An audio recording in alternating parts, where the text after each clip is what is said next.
Brought to you by the Wicked and Remnant Koalition. To the 12 tribes scattered worldwide. Shalom. Woolly head, dark skin, son of the Most High, yeah. Sing. Yahshua.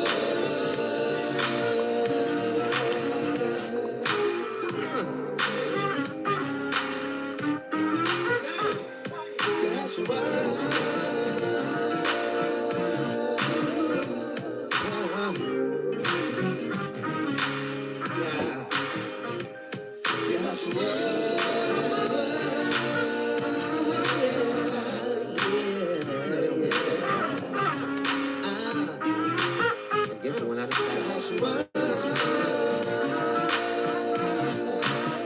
Front page funk. Come on back there. Come on. I better get your mother tonight. It's meaningless to struggle, don't fight. Loosen up your bones too tight. It's okay, it's alright. Here's a message from the 12 lost tribes. The phone can make you sad, baby, stop crying. Make fish without fish, start frying. I know you like it, won't you hear them stop lying? I feel good, the more you better just try. It's okay, it's alright. Yeah, it's alright.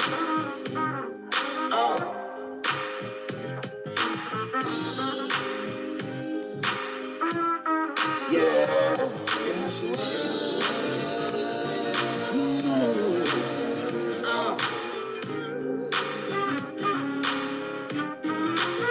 he gave voice my soul.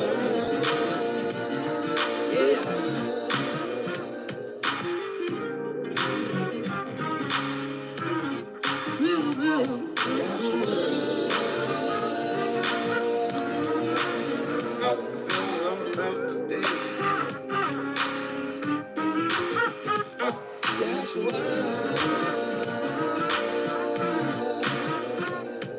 Shout out to the Most High. Yeah. Shalom.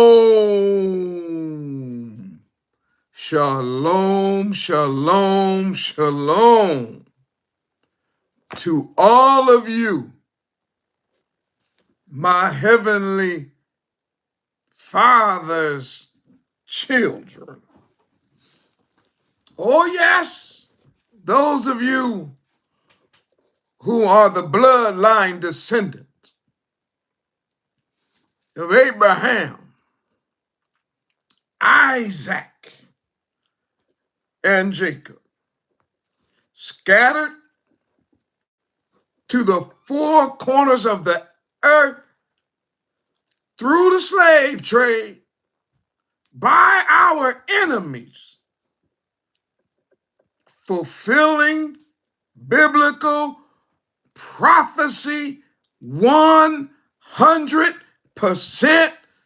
to the letter. Shalom, shalom, shalom. We give Abba Yah praise, honor, and glory for allowing us to assemble one more time in Zion. Woo! If we ever needed to assemble, we sure need to assemble now. If we ever needed to pray, we need to be praying now. If we ever needed to study this Bible, we need to be studying it now. Oh my. If we ever needed to turn to the Elohim of our covenant, the Elohim of our King, the Elohim of our tribes, we need to turn to our Elohim now. Oh yes, this is the time. If we ever needed Yah, we sure do need him now. The old folks say, we need him every day and every tell you something. Zion, the events of the day, the current events, the newsreels, the special reports, the breaking news all over the world is news fulfilling the Holy Bible's prophecy concerning these last days. And I have been hollering to the top of my lungs to the house of Israel that we were truly living in the last days. We have done hundreds of messages, hundreds of sermons and Bible studies, trying to wake up Jacob before it's everlasting too late. And it seems as though we have reached not only the tipping point, because we've already tipped over, we've reached a point of no return. And the fact that we are living in the time where we can see Bible prophecy unfold in ways we've never seen it before. We know that we must look up for our redemption draw nigh. We know it's not going to be long. And we're going home. Why? There's a change in the air. No, not just in the air. It's a change happening. And it's happening right before our faces. And I want to show Zion something tonight. Let me see how many of that. Oh my goodness, almost 200 folks in the room already. Hallelujah. Hallelujah. Hallelujah. I want to show you something in the book of the Revelation tonight. Some of you may have seen it. Some of you may have not. But if you roll with the Morehyosh on tonight, once again, Abaya has shown me something that he wants me to show you. Once again, we're getting ready to put some clarification on some things. We're getting ready to get rid of some of these lies I've been told. And prayerfully, somebody watching these videos will wake up out of this satanic slumber. They'll wake up out of this valley and shadow of death. Come up out of this graveyard. Stand on our feet as Abaya's marching army, his host. I'm Dr. Yoshiyahu Dawid, Ben Israel, and I'm Moreh here at the ARK, and Moreh means teacher.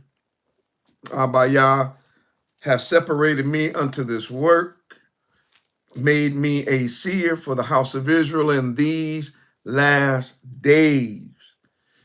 And of course, it is always an honor and a privilege to be able to be used by Yah to be able to speak to the house of Israel. Now, I haven't been looking in the chat, but let me just say to all of you made in the room again, shalom, shalom, shalom. And all of you that are going to be watching the rebroadcast of this, shalom, shalom, shalom.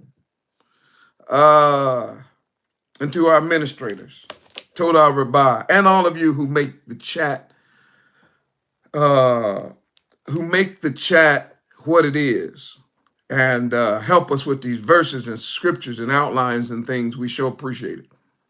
Let me not forget to mention, because Jazz told me to make sure I say this every time we put up a video, register if you're coming for Shavuot.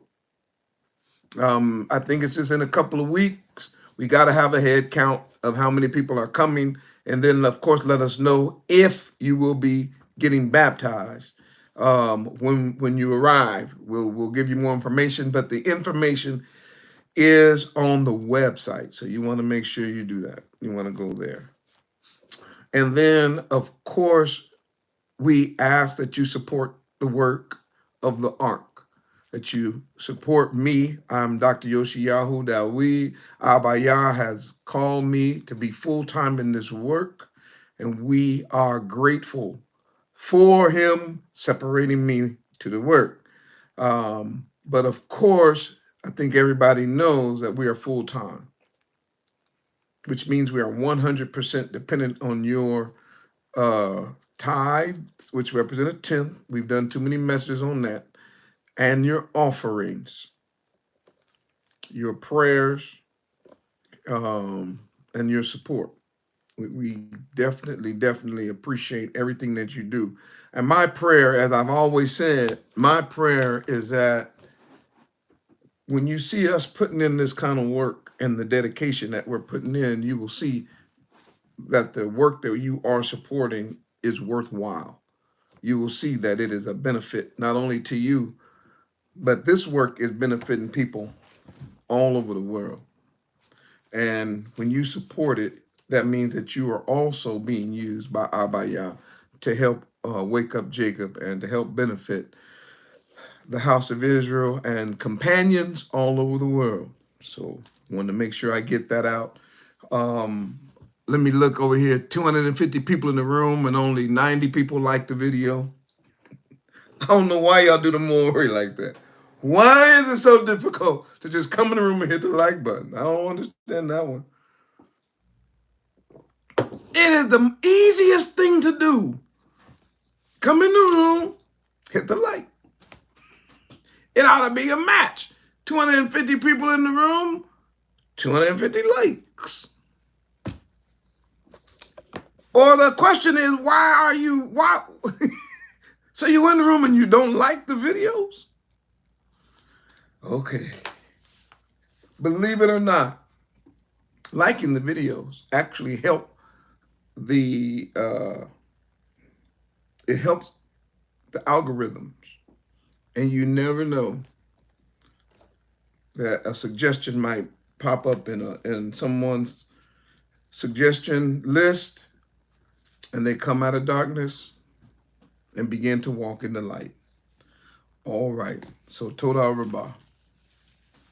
Now, Zion, it's been a few days since I've been in the room. People been worrying about the Morehyosh. Is he all right? What's going on? Yes, I've been traveling and doing the work of the kingdom.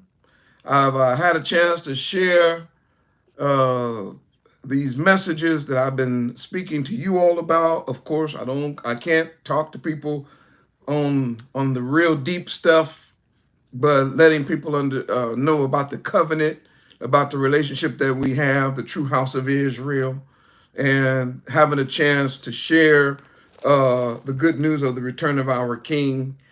You know, people always want to ask the Morehyosh about my zeets and and about what it means to be. And so I've had a chance to spend a lot of quality time, and I really appreciate being able to do that. But as always, it's always good to be here. It's always good to be back, and it's good to be with you. But I have been traveling, and I'm dealing with the jet lag right now. But I had to post. I had to post today. I had to. And you'll see why in a moment. If you can see the Morehyosh okay and you can hear me all right, would you be so kind as to place a number 7 in the chat? And you saw the thumbnail. Place a 7. You saw the thumbnail. You know where I'm going. And the way them 7s is coming up in here, y'all know where we going. You see that scroll, don't you? You see that scroll and you see them 7 seals. Now, for some of y'all just coming fresh up out of Christianity or maybe still involved with Christianity, don't be scared. Your pastor lied. The book is scary. It's scary. And don't nobody really know what it is. I don't like reading the book because it's scary. Woo! Every time I think about that, every time I think about how we were talked out of our own book. It is amazing to me. We let these heathens and these Europeans come up in here, come up in our lives telling us we don't know it because it's our millennials, them millennials, Z millennials, K millennials, Zo millennials, no millennials, rapture, pre-rapture, up rapture, down rapture, no rapture, come rapture. Boy, we was all messed up. And then we just said, no, we're not going to read it. And then some Negro preachers done went so far as to say, white folk too, I ain't leaving y'all out, ain't no need in reading this book. Well, why not? We ain't going to be here no way. You a lie. We ain't going to be here no way. You a lie. We're going to be gone before any of that stuff happen. You another lie. Woo! I'm starting off rolling up tonight. I told you. Starting off on fire. Why? Because we must dispel the lies, Zion. And if y'all want to come up out of these lies, would you put a 12 in the chat for the 12 tribes of the house of Israel? Time to come out of the lies. This book was written for you. And I'm going to say one more thing. I'm going to tell everybody for them 12. They roll it. Let me say something else for the house of Israel. This book is a blessing to you. This book was written to you. And I'm going to prove something tonight. Some of y'all have seen it, but you're going to see it with new eyes. Some of y'all have not seen it. And Toda Rabbah for being able to see it for the first time. But you need to know one thing. This book right here, it wasn't written by the devil. It ain't written for the devil. It ain't really written about the devil. What is it written about? This book right here is written about our King. That's what this book is written. The revelation. This is not the revealing of the devil. This book is the revealing of our King. You know him, don't you? You do know who our King is, right? You know, when I say our King, I ain't talking about no European. When I say our King, I ain't talking about Chucky. When I say our King, I'm not talking about not one Caesar Borgia image. When I talk about our King, I'm not talking about no blonde hair, no blonde straight hair.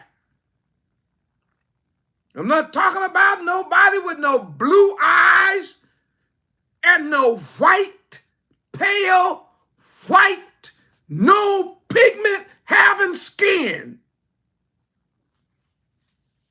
When I'm talking about our King, I'm talking about that black Hebrew Israelite from that fourth tribe with hair like lamb's wool and eyes like flames of fire and feet in hand as though he'd been walking in the fire. Burnt brass color according to the Holy Bible. Now, if what the Moreh just said is all in the Bible, he didn't make that up, it's in the Bible, who our Messiah is, place a 100, please, in this chat. Place a 100. Let me just see if anybody else have read what he looked like. Oh, okay. Let me see if anybody else have just read what tribe he's from. Oh, okay. So you know I ain't lying when I say these things. They just stand up, they stand the heathens' ears on edge. Oh, they put their teeth on edge. And these pig meat eating preachers.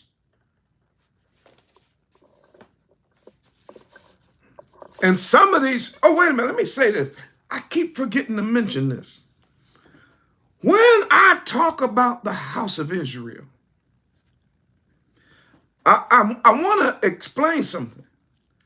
I want you all to know that, especially when I'm dealing in the book of the Revelation, I'm never, ever, ever, never talking about the European, nor am I ever talking about the Zionists, ever, ever. Those Zionists that come up out of Europe, those Europeans that rule the world right now, when I'm reading the Revelation, I ain't talking about none of them. First of all, the majority of all of the so-called Zionists and those Europeans who want to claim to be us, they don't believe the Revelation. They don't believe in our Messiah. So I'm not talking about them. I'm not talking to them necessarily, and I ain't talking about them. As a matter of fact, my messages don't have anything to do with them at all, really. So I don't want y'all to misinterpretate. I heard a person say that, trying to be smart. Well, I think you are like, when it comes to this, you misinterpretate it. I said, okay, I get what you're saying. Don't misinterpretate what the Mori is saying. The Yehudim that I'm talking about primarily are those of us that have been scattered to the four corners of the earth through the slave trade. When I talk about Israel, I'm talking about the bloodline descendants, not those who necessarily converted to the faith of Abraham, unless they bowed their knees down to our king, and unless they're willing to be grafted into the house of Israel and understand the position as a grafted in branch is handmaids and servants. And believe me, that ain't from the Moray either. Man, you just talking. Okay, somebody in the chat know what that verse is.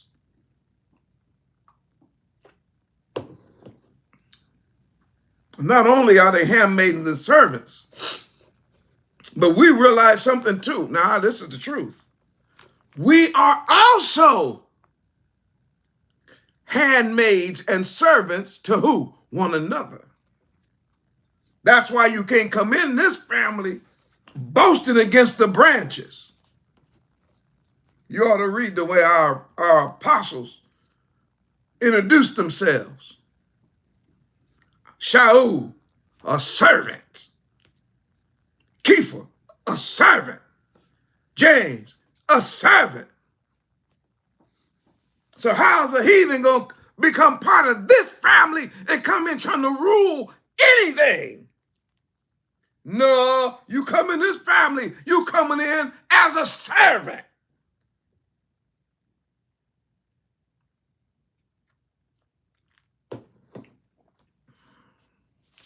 Now, if I made that abundantly clear, put a 500,000. Oh, yes, we getting into this revelation tonight. Laying the groundwork, though.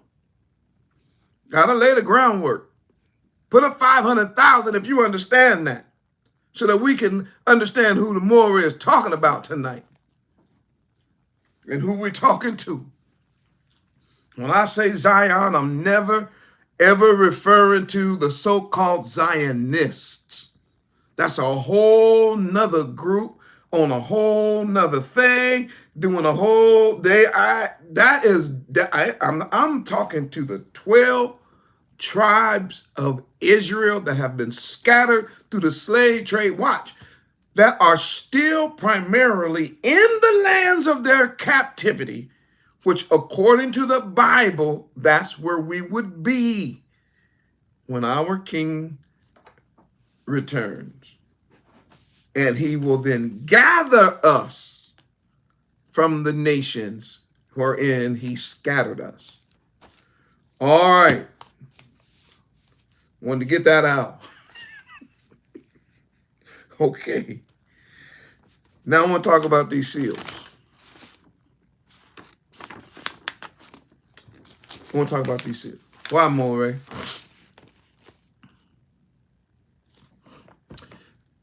Because this scroll is a book. All right, I know when we think of a book, we think of a book like this, that's made like this. But when our ancestors were writing a book, they wrote them on scrolls. So this scroll was considered a book. Okay? So every prophet, every writing had its own book. So you had all these scrolls. So when you got ready to go read Isaiah, talk more, help the house of Israel, you went and found the Isaiah scroll. And then you unroll it and you start reading. And when you finish, you roll it back up. If you wanted to read the Chronicles, you had to go find the Chronicles and you unrolled the scrolls. You wanted to read the Kings, you did the same thing. Ezekiel, Daniel, all of them were in scrolls like this. And of course, Torah, the writings of Moses, was in scrolls.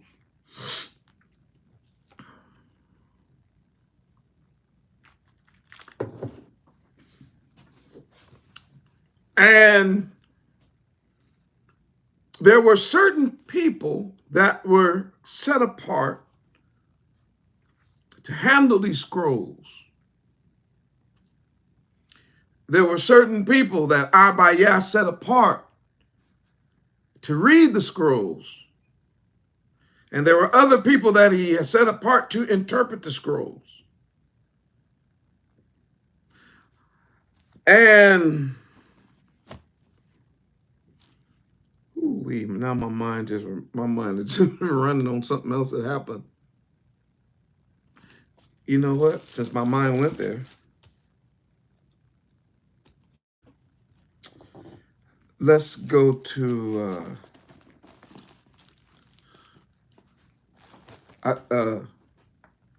go. You know what? We'll get there in a second. I just made up my mind. I'm gonna go back to this verse in a second. I'm gonna highlight it though. Who have you feeling so good? Toda Rabbiah for showing me this.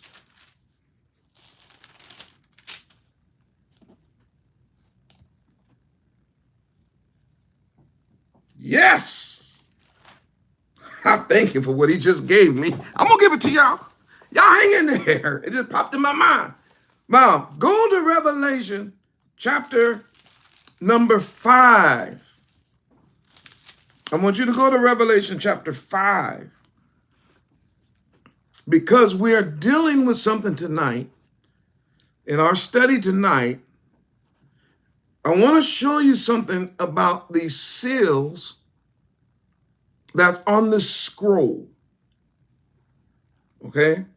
And how the breaking of the seals, each seal as it's lifted up, as it's broken, then reveals something about the end days to us. Every time a seal opens, something is revealed. Okay? So you have the book, and then you have the seals. So the book or the scroll is not unrolled. It's not rolled out until we can first break the seal.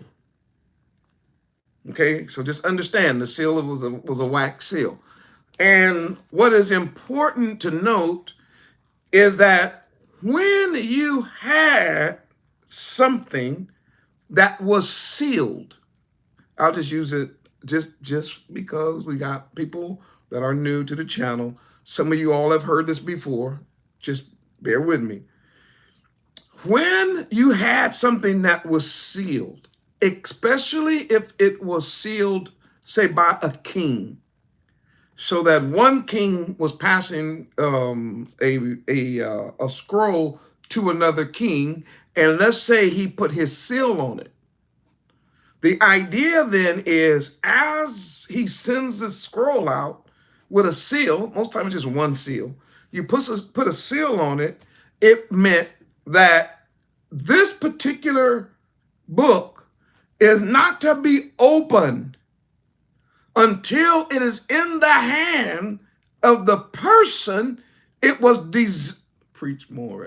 that it was designed for, or sealed to, or written to. Anyone else attempting to break that seal of the king, it would be punishable by death. You can't break the seal. It'll be punishable by death. That way, the king knew that if he wrote something down, then it wouldn't be tampered with. Somebody say, break it out, Brother Ray. Whoa, I'm doing my best. That way, it wouldn't be tampered with until it reached the hand that it was supposed to reach. And therefore, it'd be no misunderstanding, right? So I want you to see something here. We're going to talk about this signs of the times. I'm going to talk about the end of the world, or this world system.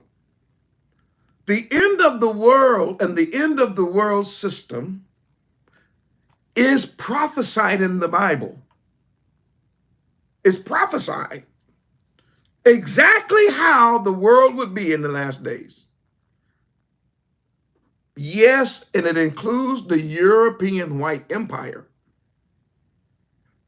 And I got to keep mentioning that because, for one, unfortunately, most of the white people that follow this channel, they think that when I mention the empire, I'm talking about white people. And that's unfortunate that they cannot see that we live under a wicked European empire. Although the whole world knows it, and there's a billion movies about how wicked it is, and every time you look around, you know that all the evil that's happening, I should say the majority of the evil that's happening on a world scale, is not happening because of us, the so-called black man. Y'all know we ain't got no nuclear weapons. You know we ain't got no tanks. We don't have no military. We don't have no king. We don't have any. Y'all stole it all from us. We don't have anything. So obviously it is the European that is running the empire predicted by Yah. It's also not predicted, prophesied by the Bible. It is also prophesied, and we're going to get to that tonight. It is also prophesied that the empire would become weak. And the weakness was symbolized by clay mixed with iron. There would be an iron clay mixture, which would, for sure, represent the crumbling of the empire. But if that wasn't enough, oh, don't do that, Morehyosh. I'll be here all day. But it's not just the clay iron, but there's also a stone that's hewn. There's also a stone that's hewn out of the mountain, not made with hands, who crushes the feet of that empire, whose feet are iron mixed with clay. And of course, it collapses.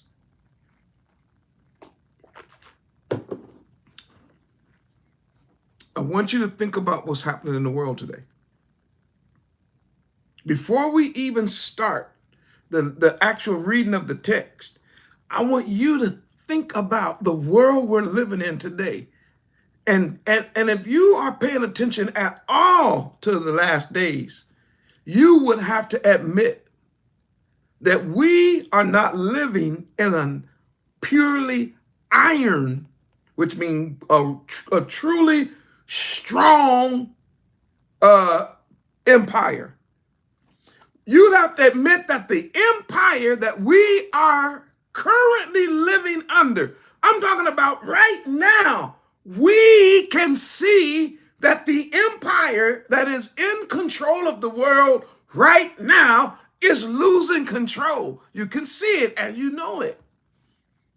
You know that the empire is losing control. You know that it's corrupt. You know that it's unjust. You know it's fighting wars that ought not. You know that it's taking advantage of the poor. You know that it is not protecting its citizens. You know that it's a laughing stock on the world stage. You can see it. You can see the corruption. You can see the stupidity, the ignorance, the buffoonery. You can see the drama for your mama in this empire. Must watch TV. Everything is so dumbed down. And in this part of the empire, it's so dumbed down. You got Congress people talking about somebody else's eyelashes. And somebody else calling somebody else a bleach blonde, if I keep going with these bees, I might say something. So I better stop. But my point is, you looking at must-see TV now. This ain't real. I hope y'all don't think that this is the way world empires rule. When you're a world empire, you don't prosecute somebody who used to be a president and a leader and a king because he paid. You know what I'm saying? Because you're watching must-see TV. You're watching a joke. You're watching drama. You're watching buffoonery. You're at a circus. You're at a circus. The empire has become a circus. And the players are clowns. And everybody knows it. You got Grumpy the Clown. You got Bobo the Clown. You got an old sleepy clown.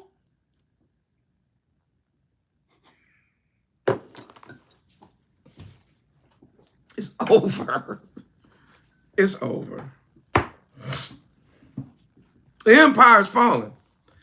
And the things that they're talking about. We got some people sitting on the Supreme Court asking a simple question. What's a woman? I'm not a woman. I don't think I'm gonna leave that up to. A woman. What is a woman? You know what?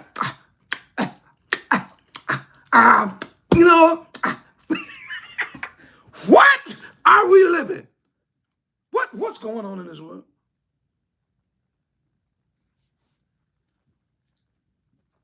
That's a little boy. You can't say that. Oh, it's a little boy. Don't say that. But it's a boy. Don't say that. Do you know? Have you asked the boy? Have you asked that thing right there? Is it what it wants to be identified? Well, no. I know y'all. I'm trying to tell you something. The empire is crashing. And you can see it.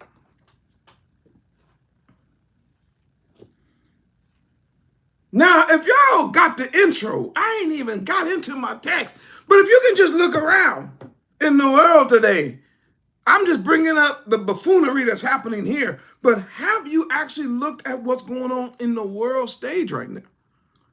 All over the world, the empire is crumbling.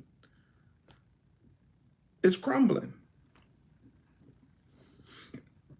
And European white supremacy as an empire is coming to an end. And I talked to some older gentlemen, primarily Europeans, and like I said, I don't have anything personally against white folk. I'm not a camper, so I don't believe that all white people are going to hell. I don't believe that they can't get saved. I don't believe none of that kind of stuff. So I talked to everybody, and I talked to some of these Europeans, and they were telling me that as long as America got the big stick, what they kept saying, it don't matter what happened. Anything can happen in the world as long as we keep the big stick. As long as we got that big stick. What they're talking about is the military. Do you remember that I preached to you and revealed to you when it said concerning the beast, one of the things that identifies the beast is who can make war with the beast. Remember, that is the identifier, that she makes herself like God, and the people say, who can make war with the beast? So whatever nation is so powerful that everybody say, yeah, but you can't fight them, that's the beast. That ain't hard to figure out. Ain't nobody saying that about us. Come on now. Ain't nobody saying that about Mexico. Ain't nobody saying that about Jamaica or Guam. Ain't nobody saying that about Guatemala. Ain't nobody saying that about, ain't nobody saying, look at the in the chat. Y'all know I'm telling the truth. Ain't nobody around here scared of Sierra Leone or wondering who could make war with Ghana. Or, come on now, stop that. And when I was talking to them white folk, they were assuring me, as long as we got the big stick, we ain't worried about nothing. And what I wanted to tell them so bad is, what you don't know about your government and that big stick that it got is, according to the revelation, the system, the empire, is iron mixed with clay. That's the problem. Not the big stick. It's the iron mixed with clay that you need to be aware of. In other words, the crumbling of the empire itself. And you can find that in the book of Daniel. That's what you need to be worried about. Because you can't fight the stone that's hewn out the mountain. You can forget it. You can forget it. All right. So what are we doing? We're now coming back to my text tonight. We're coming back to the text tonight because I want to talk to you about the Revelation chapter 5, and I want to talk about these 7 seals. You need to see this. And what you're going to see tonight, hopefully, will be life-changing.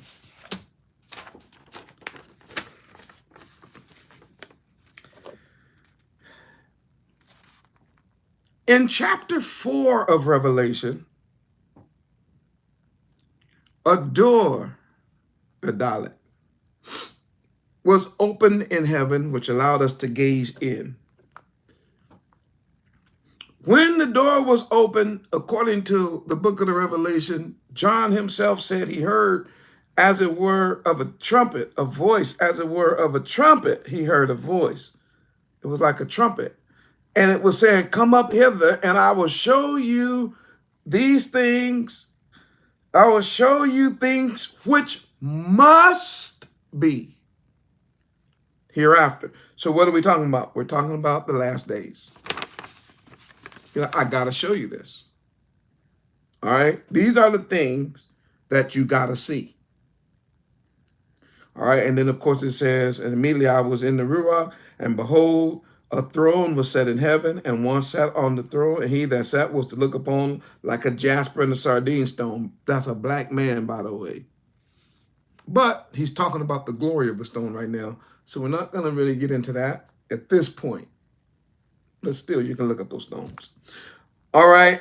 And there was a bow, not necessarily a rainbow, but there was a bow around the throne, in sight like unto an emerald. And around about the throne were 24 elders.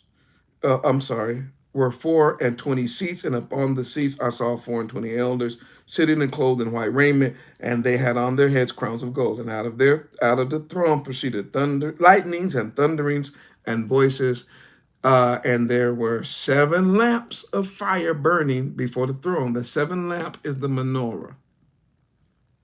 Okay, and of course we realize after that the menorah represented us, the assemblies that were still burning. Come on now. The assemblies that are burning, that are alive, that are the lights of the world. And of course, which are the 7 spirits of Yah, or the Ruach. And I've got a verse for that. We can get out in Isaiah and see what them, because the Bible's going to mention those 7 spirits over and over again. All right. It doesn't mean 7. We ain't no Christians. We don't believe that the Ruach is a different God, so that we got 7 different gods. That's not what he's saying. All right. You know what? It's only a couple more verses. I'll just go ahead and finish reading this out, and then we'll get to chapter 5. And before the throne there was a sea of glass like unto crystal, and in the midst of the throne, round about the throne, were 4 beasts having full of eyes.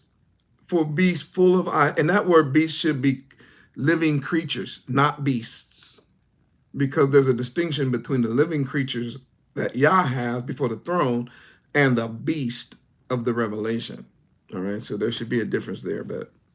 And the first beast was like a lion, the second was like a calf, and the third beast had a face like a man, and the fourth beast like a flying eagle. And the 4 beasts had each of them 6 wings round about them, and they were full of eyes within. That just means representing being able to see everywhere. And they rest day and night, saying, Holy, holy, holy, Yahuwah, Yahuwah Elohim Almighty, which was and is to come. Or Yahuwah Elohim. And when those beasts give glory and honor and thanks to him that sat on the throne, who lives forever and ever, the 24 elders fall down before him that sat on the throne and worship him that liveth forever and ever. All right, and cast their crowns before the throne, saying, Thou art worthy, O Yah, to receive honor and glory. So the honor and the glory, he's worthy of it. And power. Why? For you have created all things, and for thy pleasure they are and were created. Okay, so let's first of all understand that this scene is a scene honoring the Creator.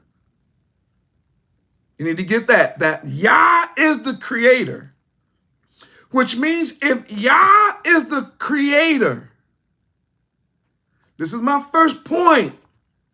If Yah is the Creator, Yah is the owner. Write it down. He's what, Moray? Point number 1. He's the owner. Owner? Yes. Right now we have this thing going on in the world, and I meant this in several videos before, where people say, I don't believe in evolution, but I do believe in creation. I do believe that there might, something created us. The universe created us. Nature created us. This something, blah, blah, blah, blah, blah. But you know what they don't want to say? They don't want to say, Yah created us. Now, our Bible tells us Yah created us. Yahuwah created us, made us. We were made in his image and in his likeness. He is the source of all that is. Now, if you put your mind on it, it will begin to, your mind will start panting. Your mind will start breathing heavy and liable to faint trying to figure that out. That's above my pay grade and yours. When you start dealing with words like everlasting, always, eternity, them words right there are exhausting words. But nevertheless, the Bible uses these words all the time, so easy and so fluid, it just expects for you to understand it. Why? Because Yah's the owner. And that's where the heathen, and even some of our brothers that's waking up to truth, that's the part that they keep missing. It's not just about discovering how we got here. It's not just about discovering the flower of life. I really wish he would call me. I wish Terrence would call me so bad. I wish these fellas would reach out so I could show them that in the scriptures, I know what you guys are looking for. I know the answer to what you're looking for. The problem is, if you look for your creator, the problem that you're going to have with that creator is that creator has given you a moral law. That creator has given you Torah. And because we don't want to follow the laws and the statutes and the commandments, we want to keep looking past the creator. We don't want a creator. We just want to say, we just want the sun. Okay, sun, if you just keep shining, we worship the sun that gives us our light and our energy, and it makes the plants. Oh, because you know that you won't have to stand before the physical sun one day and give an account of the deeds done in your body. That's why you worship the stars. Because you know that you don't have a responsibility to the stars. You won't stand in the judgment before stars. You won't have to confess your sins before the stars. You don't have to straighten up your life before stars. You know that. So that's why you'd rather grab a rock, pray to a rock, or grab a tree and pray to a tree, or worship the moon, or worship the stars, or worship any of the creature or the creation rather than the creator. Because you know if there is a creation, there has to be a creator. And if there's a creator, and there is, by the very nature of the fact that there's a creator, means you owe him for your life. He created you. So he gave you life. So you owe him honor and glory for your life. That's the creator. And that's what people don't want to deal with. Most Hebrews won't even give the work a tithe. When I think about that sometimes, I get afraid. And y'all already know, I taught online before we even went full-time online and before we even was raising money. So you can't put that on the moral. He just saying it because he's trying to raise money. No, I'm trying to help you not to go to hell. I'm trying to help you put things into perspective. When you talk about what do I owe him, and you don't understand he's your creator. He created you. What do I owe him? And the breath that you use to say that, he gave it to you. When you went to sleep last night, he was the one that kept your cells multiplying, kept your heart beating, kept your temperature regulated. He's the one that kept your good cells fighting off bad cells. And you will sleep and woke up with a brand new day talking about, what do I owe him? Oh my. Every breath you take, he gave you the breath. What do I owe him? Okay. Keep on with your bad self then. I know what you ain't gonna do. You ain't gonna get to the kingdom and say, ain't nobody ever told me that. There's no way you're gonna do that. Because not only is it being recorded on YouTube and all over the world, it's going to be recorded in heaven. You heard the movie. You knew I set that country so-and-so apart. You heard him. You know the verses. You chose not to do it because you don't want to worship and honor your creator. Talking about, what has he done for me? Oh my.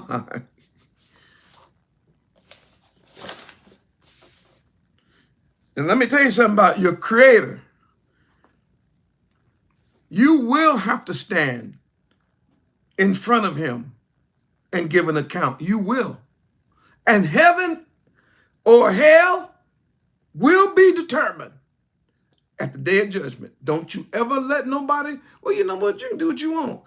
But if I were you, I especially wouldn't let no pig meat eating, law breaking preacher try to tell me nothing when it comes to the judgment, when he has obviously decided that Yah's word don't mean nothing to him. I'm not doing that. No, no ma'am, no sir. Creator. And because he is our creator, he owns us. And because he owns us, we owe him everything that we have, whatever it is that he's called us to do, we got to do it. But watch this. But then look at the blessings that we get from him. So I'm going to leave that right there. That's what you think about. Why? Because he not only owns us, he owns the world. Now, if you know that he's the owner of the whole world, that's heavens, the sky, and everything up there, and he owns the earth, that is his, he owns it. Woo-wee. Put a 100,000 in the chat, please. I'm going to take a drink of water. You need to understand he owns it all. He's the owner. He's the real, true owner of the heavens and the earth. John said, when I looked up there, I saw them worshiping the Creator. He created all things, and all things were created for his pleasure. And it was by him that all things were created. Now, the way them 100s is rolling, I believe somebody has read that other than me.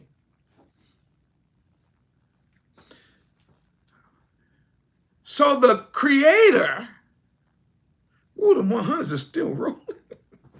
Ta-da, yeah. So the Creator, you got to remember now, your Hakanah is looking up into the heavens, and he's actually looking into the tabernacle. Really, that's above us, but that's a whole nother lesson. Because the picture of the tabernacle that we got here, that was given to Moses, it was just a copy of the tabernacle that's above our heads. So what John was able to see was the real tabernacle.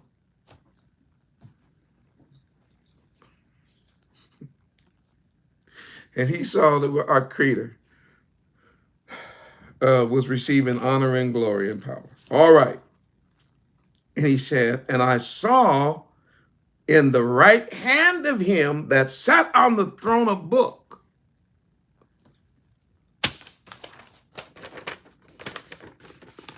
A book. All right. So the Creator, follow the teaching. The owner, the one that made it all, that created it all, has a book in his hand.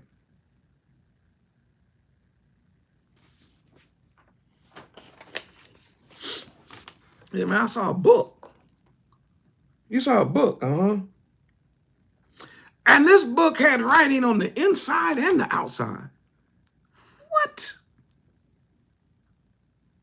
Sure did. In other words,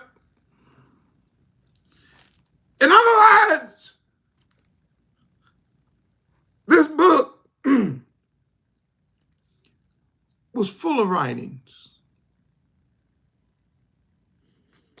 And the thing about it was sealed. It was sealed. Mm-hmm. Yehoiakim, what was it sealed with? 7 seals. No. Mm-hmm.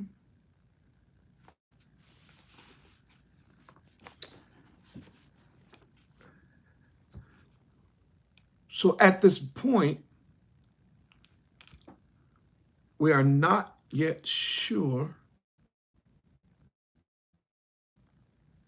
what this book is. We just know that there's a scroll, and the scroll is sealed. That's all we know at this point. And we know it's in the hand of the one that sits on the throne. That's all we know.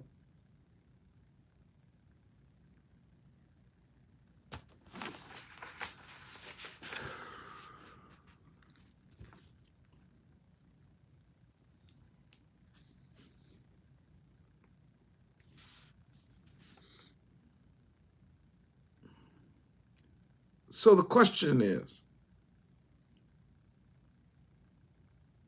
what is this book? He didn't go into detail right now explaining the book. Now, because of the video, I'm going to give you a spoiler alert. I'm going to tell you what the book is. The book is the grant deed to the whole earth. It's the deed to the world.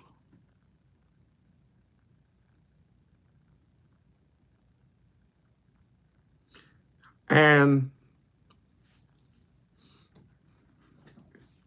it's in the owner's hand. Oh my.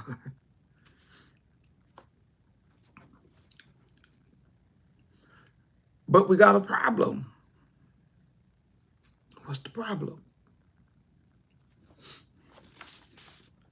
Somebody has taken control of the world illegally. Well, I told y'all we're going to open eyes all over the world. I said somebody has taken control of Yah's world illegally. Somebody is ruling the world, ain't got no business ruling. Somebody is sitting on the throne of the world, ain't got no business sitting on that throne. Somebody, yes, I'm talking about the empire, white European supremacy. Let's just put it out there. Somebody is saying, I own this land, and you're not the real owner. Somebody's saying, I'm the king here, but you know you're not the real king. Somebody is saying, we are the bloodline descendants of Abraham, Isaac, and Jacob, but you're really not the true bloodline descendants of Abraham, Isaac, and Jacob. Some of y'all saying that this land is our land. No, you stole it. The world belongs to us. No, you're usurping authority. You're wicked. So in this book is the truth. Okay, more. Okay, all right. I told y'all. In the book is what? I said in this is the truth.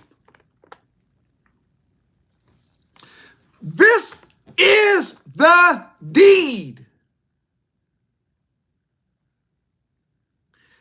And all we need to do is get this deed open. If we can open the deed, we can find out who really runs the world, who really owns the world, if we can just get the deed open. If we can just get somebody worthy to open the seal, pop up these seals and read it, if we just can get If we could find one person to do it, guess what? We back in power, back on the throne. The world goes back into the hands of those that it should be. Why? Because as long as this is sealed, the wicked, satanic, heathen European empire stays in power. Why? Because the deed is sealed. So he done wrote a whole nother one. He done got a fake deed. He got fake identity. He got a fake throne. He got stolen menorahs and stolen crowns and stolen gold and stolen seats and stolen servants and stolen slaves and stolen people. Stolen. Everything about it. He has nothing on his own. But the one thing that has happened is this scroll has been sealed, so he's been able to get away with it. And as long as this scroll stays sealed, he stays in power. As long as this scroll stays still sealed, we always will be slaves. We got to serve him. We have to worship him. We only can move when he say move. We can only buy when he say buy. We can travel when he say travel. We got to work in his fields. We got to carry his water. We can only worship him. Why? Because the truth got 7 seals on it. So as long as the book got 7 seals, it ain't no hope for us.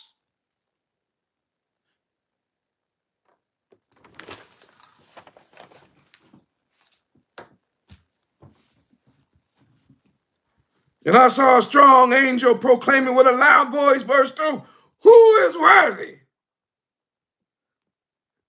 to open the book and to loose the seals? Who's worthy? Okay, that means somebody got to be qualified. Somebody got to be qualified. Well, who's qualified?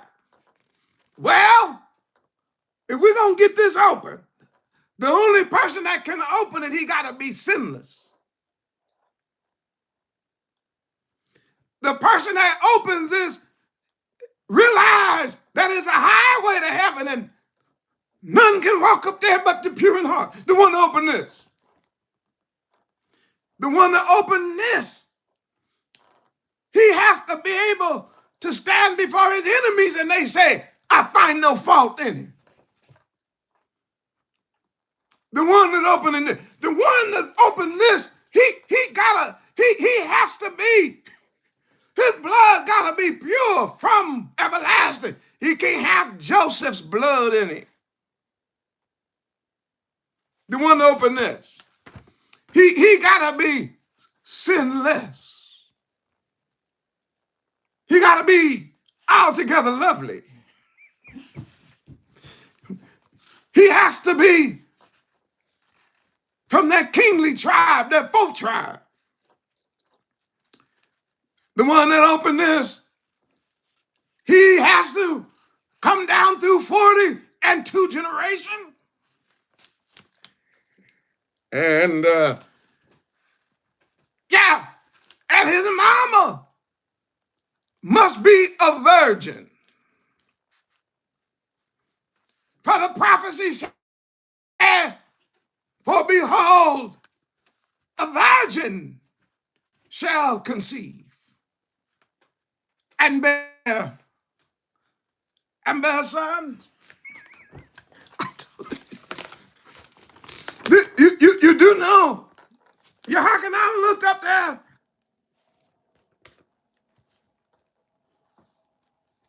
He said, if we don't get this open, we're going to be niggas forever. If we don't get this open, we got to have somebody. Because if we don't get this open, we're going to stay on the bottom. be bywords, liars and cuss words. Everything but a child of Yah. We got to get this open. This got to get open. Verse 3. Yahakanah said, I looked. Where'd you look? He said, well, first I started looking around heaven.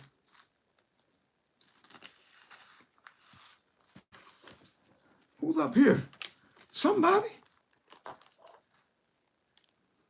Ah, there go old man Adam. Adam! I'm like, no, I can't. You can't open the seal? Mm. Why not? Man, you know what happened to me in the garden. I listened to my wife. I hearkened to my wife over Yah. That disqualified. If I try to pop one of them seals over there, I'll be dead and all of Israel be dead.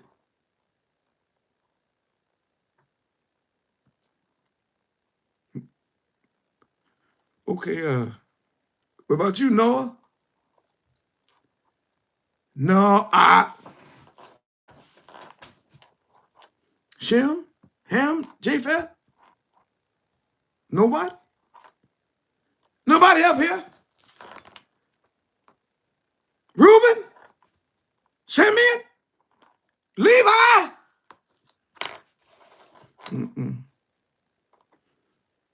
Judah? Issachar?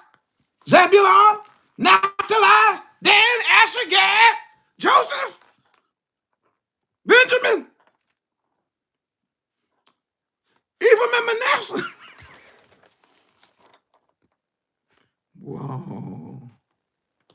Moses? Aaron? Nobody? Joshua?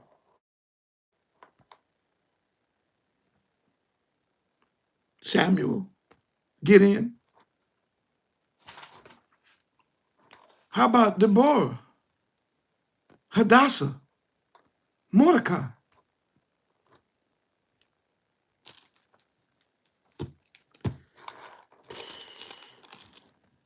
Saul? David? Solomon? Asa? I mean, all y'all up here, right? It's got to be somebody. Shadrach. Hananiah, Azariah, Mishael. One of y'all three, I'm sure. Daniel.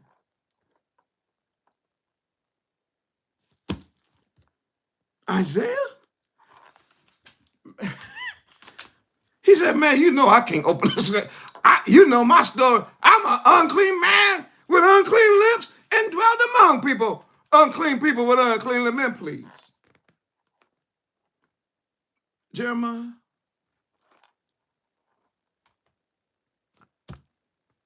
Nobody up here.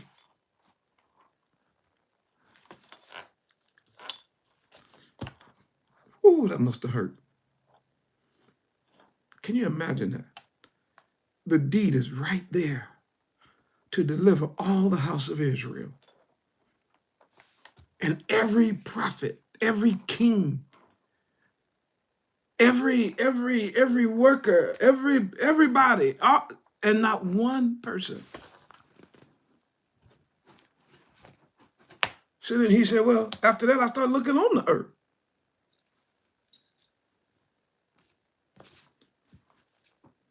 Peter, James, Bartholomew,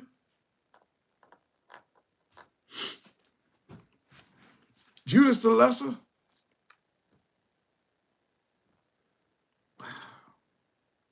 Not even Paul, that we know as Shaul, my cousin. Nobody on the earth.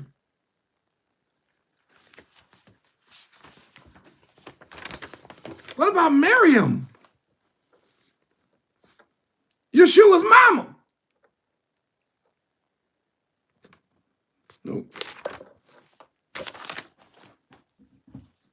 Just like, wow. And then he said, It's in the Bible. He said,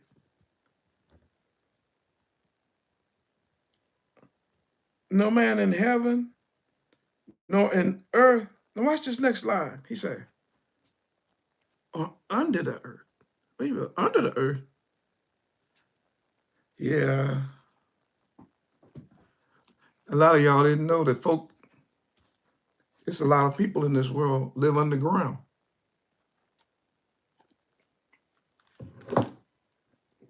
I ain't finna get into that. They discovering whole nations of people who live underground. Now, before you call them and say the moral of the line, look it up first. You're going to be like, what? I ain't lying. They went down there and started digging out places and found out a way to survive under the earth. Palaces, kingdoms, roadways, everything underground. And before you say that's impossible, you ought to know right now, these heathens done dug so much stuff under the ground, under your feet, right where you sitting. You might be right under your feet right now. It may be some heathens living and may have a better house than you. He said, nobody even under the ground. And there is the issue. Was able to open the book, neither to look on it. You gotta be kidding. And how can I say, I'm not kidding? There was nobody. So if nobody can open the book, and the book is the deed to the earth, and the white European power that now rules the world, the evil empires, are claiming to be the actual, they say, bloodline right to the earth. That means we will never have a chance to be anything other than under them, under their rule. The truth will never come out if these scrolls don't get open.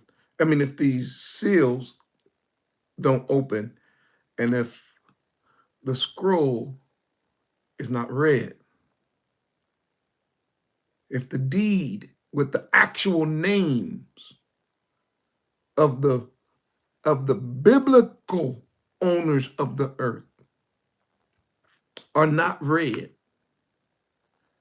then the unbiblical rulers will stay in power. And just so you that's in the room listening to the moral, if you want to see who the true bloodline descendants and the rulers of the world are, all you got to do is go to the end of the book of the Revelation and read the names on the walls of the holy city. And don't do that. And read the names on the foundations of the city.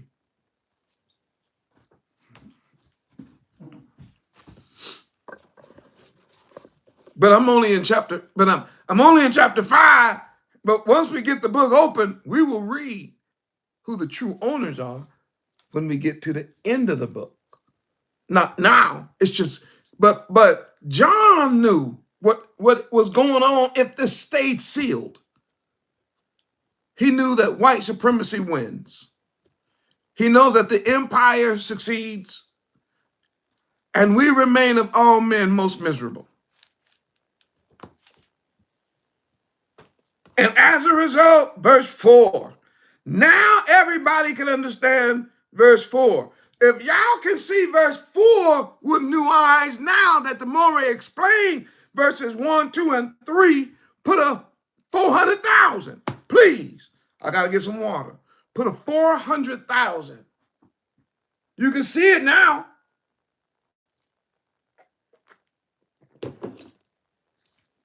Now you see why John said, and I wept much. Let me highlight this for the world.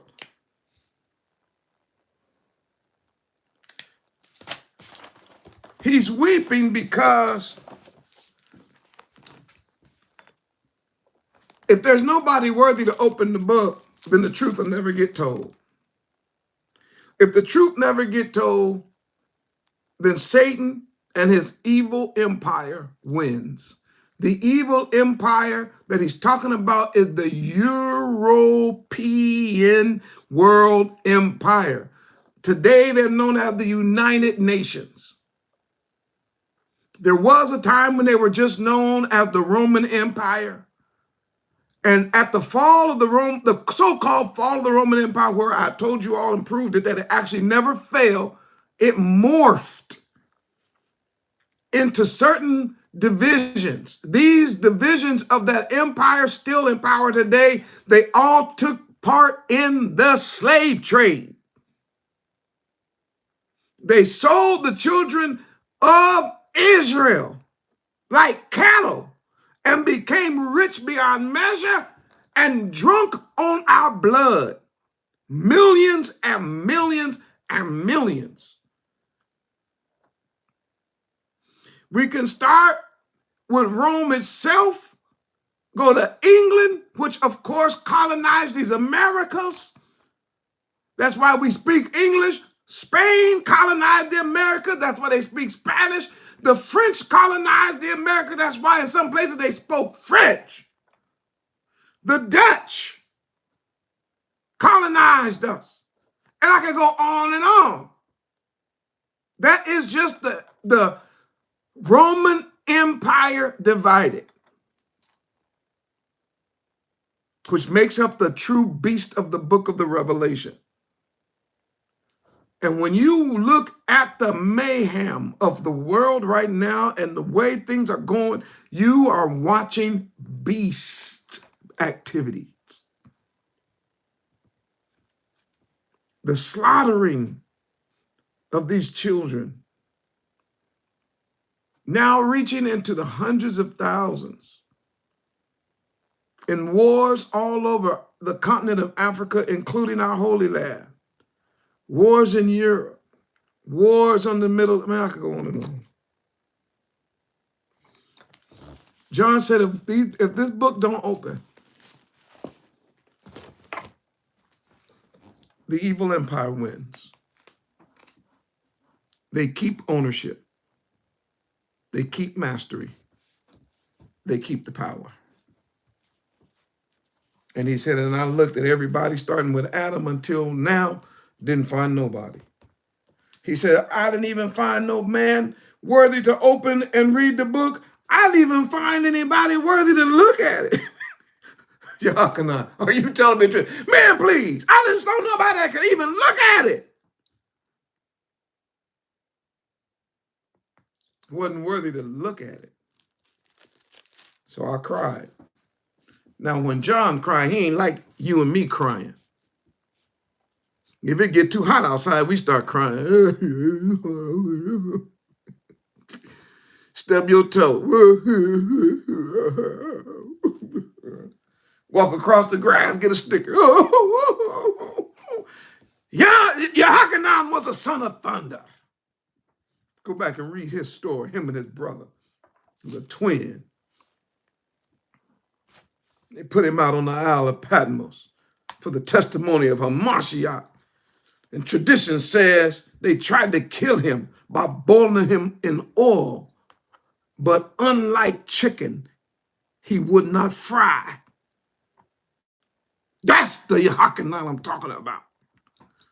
The one who survived that. And tradition says that the heathen Europeans, remember he's a brother, that when the Europeans saw that hot oil didn't kill John, they exiled him on Patmos, a rock island full of snakes. Why? Because of the word of Yah. And that's why I said I ain't talking to no Zionists or no European that come up out of the Caucasus Mountains. They don't believe in the revelation. They don't believe in the house of Israel, the true bloodline descendants. And they sure don't believe in our king. Yehochanan was exiled because of his testimony to the king.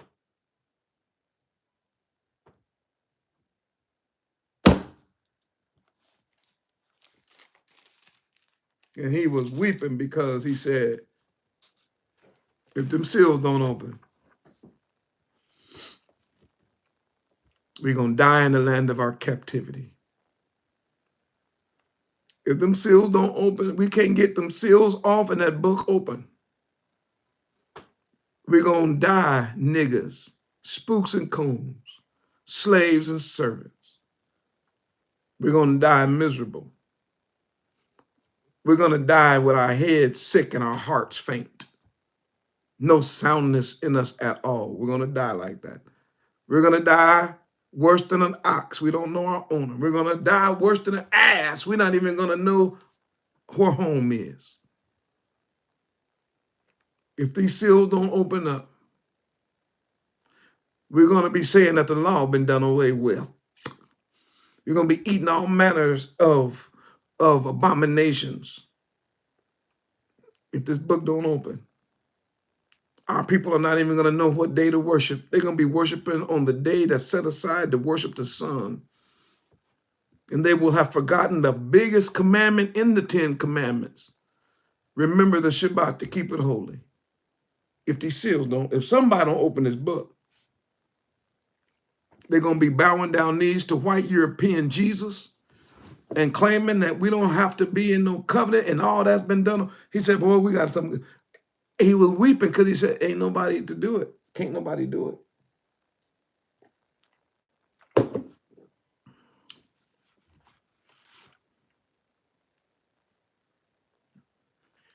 Oh my. Hold on now. Bible. Verse 5. And one of the elders. What elders? Remember I read to you in chapter 4, they were 24 elders around the throne. He said, well, one of those elders said to me, weep not. Well, what? He said, Yehochanan, don't cry.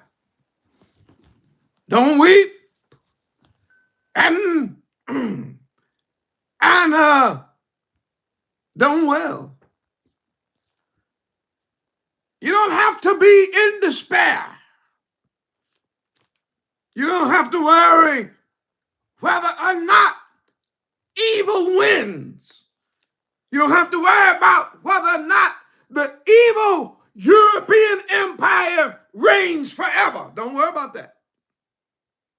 You weeping, man, I get it. You think that your people are going to always be looked at as niggas and spooks and coons. You think that they're always going to be bowing down knees to white European images as God. Don't worry about that. Don't weep. Yeah, but I didn't see nobody in heaven. Don't worry about that. Yehochanan. I looked on the earth. Yehochanan, listen. But I looked even under the earth. Yehochanan. He crying. I can't find nobody. No. Would you look over there? Look. Yonder he is. Whoa, whoa, whoa, whoa, whoa, whoa, whoa, whoa.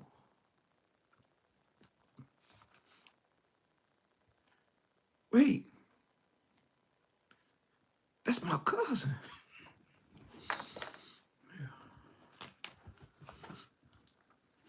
Wait. Ain't that? Yes. Behold the lion. Oh my.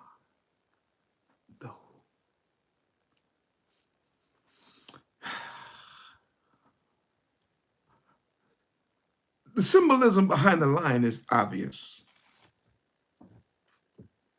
Behold the king.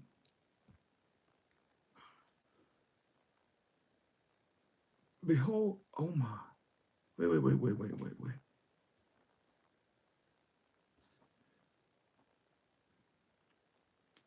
He's from the tribe of Judah.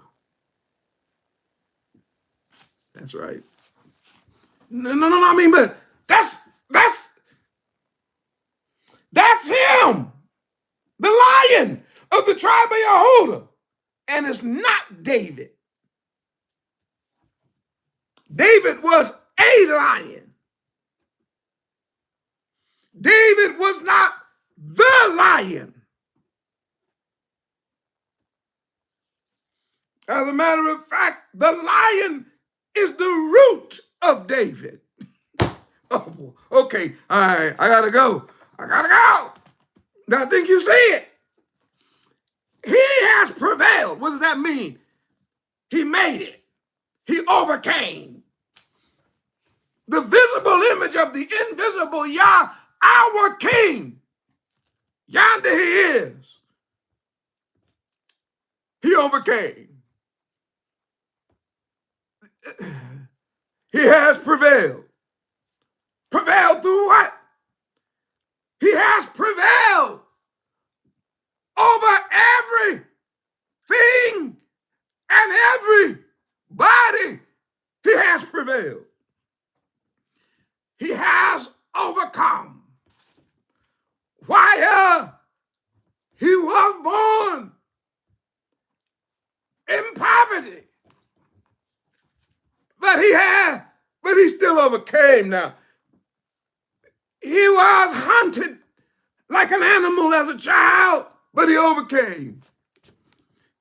He was despised and rejected of men, but he overcame. He came to his own, and his own received him not, but he overcame. He prevailed. He prevailed.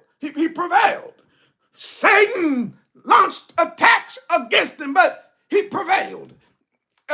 He made it. That's what I'm saying. He made it. He made it. Yes. Why? They called him everything but a child of Yah, but he prevailed. Hungry, but he prevailed. Thirsty, he said, I thirst, but he prevailed. And misunderstood, but prevailed. And he was put out of the synagogue, but he prevailed. Now, when I read it, I said, wait a minute, hold on. Let me get the insight I was going to bring to y'all earlier. Go to the book of Luke. Go to the book of Luke. And when you get to Luke, you ought to read it. Chapter 4, verse 14. And Yehoshua returned in the power of the Ruach unto Galilee. And there went out a fame of him throughout all the regions round about. And he taught in their synagogue, being glorified of all. And he came to Nazareth, where he had been brought up. And as his custom was, he went into the synagogue on the Shabbat and stood up for to read. And there was delivered unto him the book. Remember I told you about the scroll? They gave him a scroll. And when he unrolled the scroll, it just happened to be the prophet Isaiah. And when he opened the book, he found the place where it was written. What was written? The Spirit of Yahuwah is upon me, because he has anointed me to preach the gospel. And he preached it to the poor. He has sent me to heal the brokenhearted, and our King healed the brokenhearted, to preach deliverance to the captives. And he preached deliverance to the captive, that's us. And the recovering of the sight to the blind, us. To set at liberty them that are bruised, us. To preach the acceptable year of Yahuwah, us. And why when he closed the book, wait, he closed it. Yeah. Wait a minute. Why you close the book right there? He said, because that's as far as I'm going right now. Wait, well, what else is there? Oh, go read Isaiah. Okay, let's get to Isaiah. Let's get it. Where we going? I think we're going to Isaiah. I think I want to go to Isaiah 61.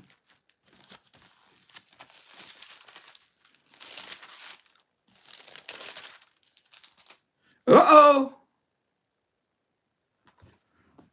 The Ruach of Yahuwah is upon me. Word for word. You talking about, the Old Testament being done away with. Y'all going to hell for preaching that. Stop it. Repent. Word for word. Because Yahuwah has anointed me to preach the good tidings unto the meek. He has sent me to bind up the brokenhearted, to proclaim liberty to the captives, and the opening of the prison to them that are bound, to proclaim the acceptable year of Yahuwah. But watch this. Watch it. He closed the book mid-sentence. I gotta go. I ain't gonna keep you all night. I told y'all. He closed the book mid-sentence. See, you don't know that because you never read the Old Testament. You never read what the preacher told you not to read. But if you had read Isaiah, you would know. You say, hey, man, you didn't finish that verse. But he stopped right there and closed the book. And this is what he said to them. Remember, say all the eyes was fastened up in the synagogue were fastened upon him. And he began to say unto them, this day is this scripture fulfilled in your ears. Now, when you read it, you're going to know they tried to kick him out of the synagogue. They tried to kill him that day, but wait. Go back to Isaiah. It says, to proclaim the acceptable year of Yahuwah, comma, and the day of vengeance. Do you see it? If you saw that day of vengeance, put 800,000. I'm about to get out. Do you see the day of vengeance in the same verse? Do you see it? And to comfort unto our Yahuwah, and to comfort all that mourn, to appoint unto them that mourn in Zion. That's us, not no Zionists. That's all of us who are scattered from our homeland, weeping and wailing, don't know who we are and whose we are. Remember, we're in Isaiah. To give them beauty for ashes. That's us.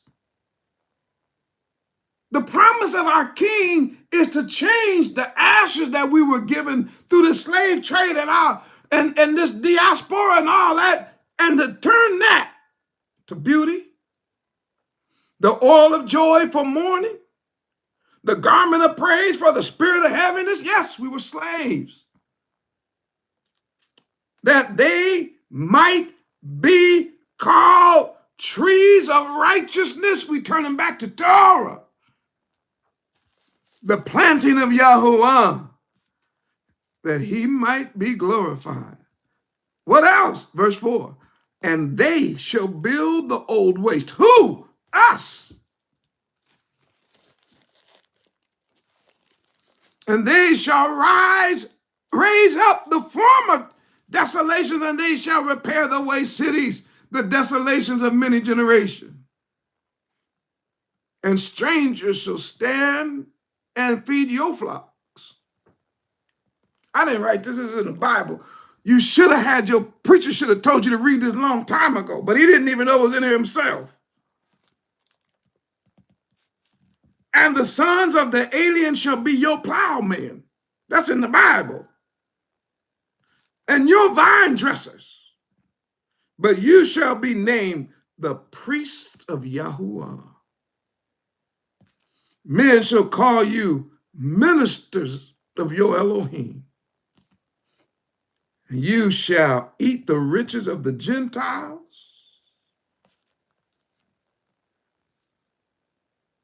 And in their glory shall you boast yourselves. For your shame you shall have double. Now, if you read the Revelation, you know that's exactly what's going to happen. What they took from us is coming back double. And for confusion they shall rejoice in their portion. Therefore, in their land they shall possess the double. Everlasting joy shall be unto them. For I, Yahuwah, love judgment. I hate robbery for burnt offerings. What? Man stealing. And I will make, come on now, an everlasting covenant with them. With who? With us. And their seed shall be known among the Gentiles, and their offspring among the people. Oh, it's waking up. We're waking up to the truth about who we are as I'm preaching.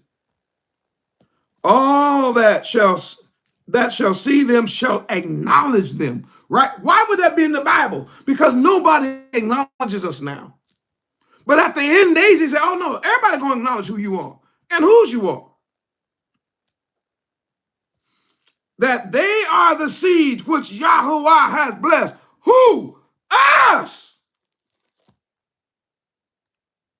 It'll be shown in the last days. I know some of y'all saying, Mora, you know you can't stop reading. Okay. I might as well read the next two verses. I will greatly rejoice in Yahuwah. My soul shall be joyful in my Elohim. For he has clothed me with the garments of salvation. He has covered me with the robe of righteousness. As a bridegroom decketh himself with ornaments, and as a bride adorneth herself with jewels. For as the earth bringeth forth her bud, and as the garden causes things that are sown in it to spring forth, so Yahuwah Elohim will cause righteousness and praise to spring forth before all the nations. That's us waking up to truth and turning to Torah. Now, if y'all saw that, I need you to put a 900,000 in this chat with the quickness.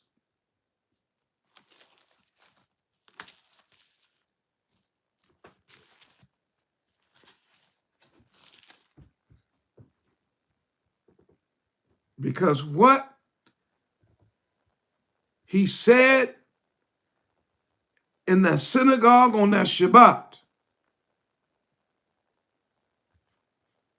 was the first part. But what he getting ready to say from chapter 5 to chapter 22 of the book of Revelation, that's the second part. From chapter 5 to chapter 22 of the book of the Revelation is Yah fulfilling everything that we just read in Isaiah. Did you see them eyes open all over the world? Your eyes opened just now. You just saw the scriptures in a way you've never seen them before. And you saw the word hook up with the word the way you've never hooked them up before. Why? Because Abba Yah has given me this gift to give to you. And when he shows me these things, I must show them to you. What do you ask in return, Moreh, for all your labor? Support the work with tithes. Support the work with offerings. Support the work. Like the videos and share them. Why? We got to see we're in the last days.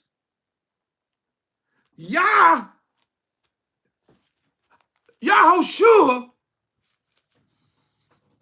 who is the Lion of the tribe of Yehuda, the root of David, have prevailed to open the book and to loose the seven seals. Now, I really want to shout to go through verse 6 and verse 7, but I got to conclude the message. I just looked at how long I had y'all in this room tonight.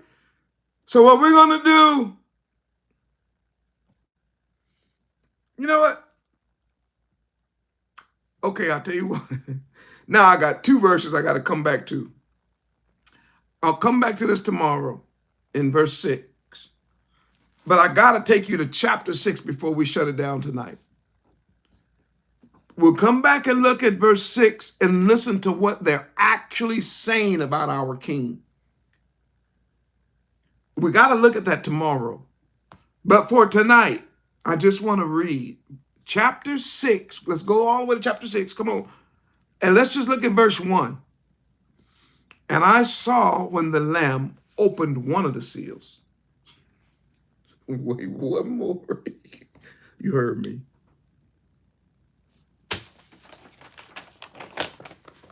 Which gets me to my subject. It's Yeshua that's opening these seals. This ain't Satan the devil. This ain't nothing scurry. The person that's bringing about the end days and the end of the evil European empire is not the devil. It's Yeshua. He opens the seals. And I saw when the Lamb opened one of the seals, and I heard it, as it were, the noise of thunder, and one of the four beasts saying, "Come and see." And I saw a white horse, and he that sat on him had a bow and a crown, and was given unto him, and he went forth conquering and to conquer. It is from him, not the devil.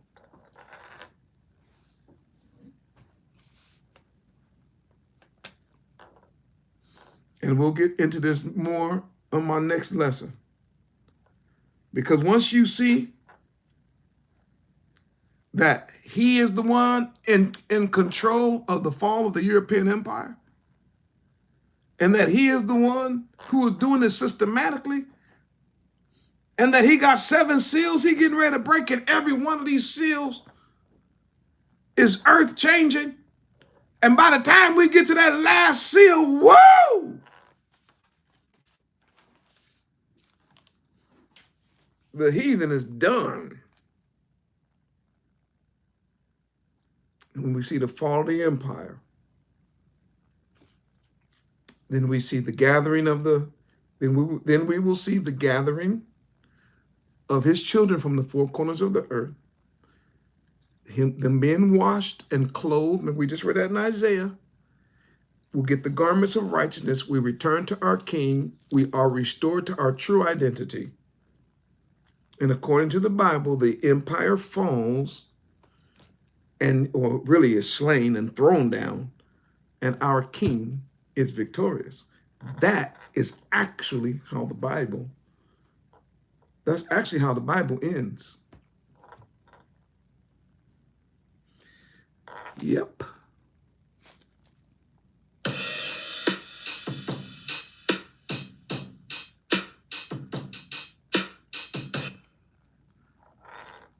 Just want y'all to know that. That's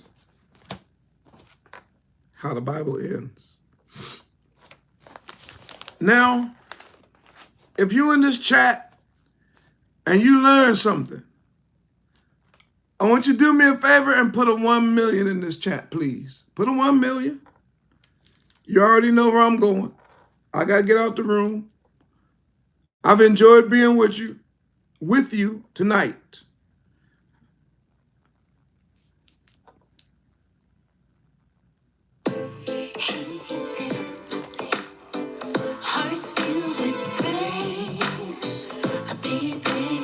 But them seals,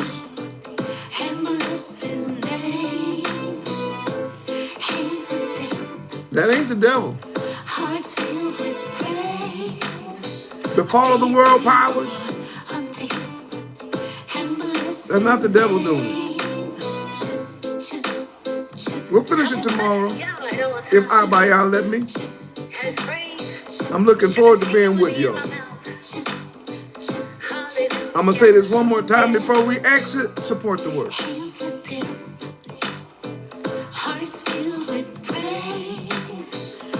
If you're blessed,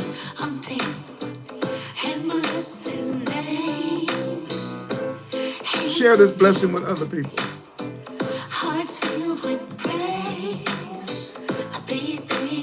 One time I was preaching, and I was preaching my heart out too. I was sweating. And after I finished preaching, I was walking out, and one of our old elders, older mothers, she took my hand, she said, pray for me, and I'll pray for you.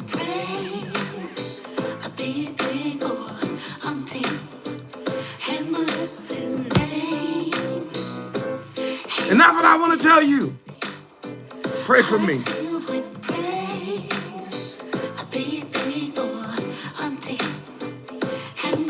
And I'll pray for you. And realize that our King is in control of these 7 seals.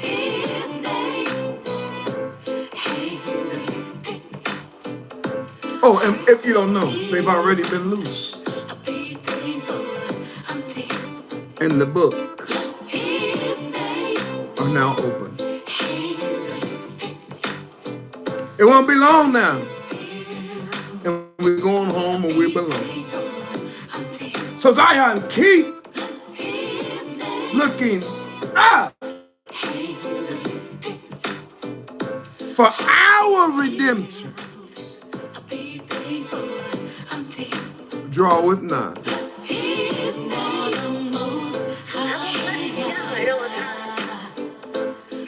Hallelujah, hallelujah, hallelujah.